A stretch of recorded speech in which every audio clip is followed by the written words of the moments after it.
हम रिवीजन कर रहे हैं घन का और घनमूल, वर्ग और वर्गमूल क्या है।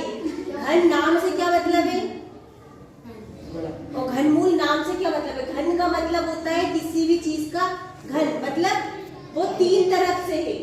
तो किसी भी संख्या का अगर घनमूल बोल रहे हैं तो उसका हम 3 बार गुणा करेंगे। हमें ये याद रखना है, घन का मतलब किसी भी संख्या का हमें 3 बार गुणा करना है। और घनमूल, घन मतलब कोई संख्या है उसका मूल छोटा रूट, तो ये हमें 64 का घनमूल ज्ञात करना है। तो 64 का घनमूल क्या होगा, ये वर्गमूल होता है और यहाँ पे 3 लिख दिया तो इसे बोलते हैं घनमूल। ये जो अंडर रूट है इसमें 3 लिखा है, 3 अंडर रूट, इसे बोलते हैं घनमूल।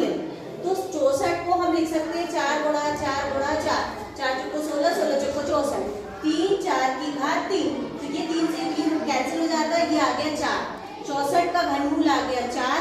अब हम देखेंगे वर्ग। हमें ये याद रखना है घन बोला तो क्या और घनमूल बोला तो क्या, कंफ्यूज नहीं होना। वर्ग मतलब किसी भी संख्या का वर्ग मतलब दो तरफ से, दोनों तरफ से समान हो।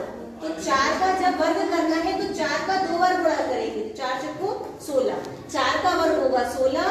और वर्गमूल, वर्ग का मूल, तो 4 को हम इसे पढ़ते हैं अंडर रूट, 4 को लिख सकते हैं 2 गुणा 2। इस अंडर रूट का मतलब होता है 1/2, 2 गुणा 2 की घात 1/2। अब ये 2 बार हो गया तो 2 की घात 2 गुणा 1/2, ये 2 से 2 कैंसिल हो गया, ये आ गया 2, तो वर्गमूल आ गया 2।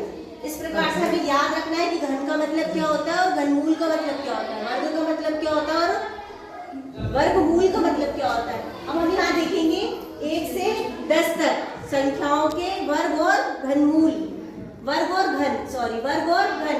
1 का वर्ग होगा 1 घन 1, 2 का वर्ग 4 घन 8, 3 का वर्ग 9 घन 27, 4 का वर्ग 16 घन 64, 5 का वर्ग 25 घन 125, 6 का वर्ग 36 और घन 216।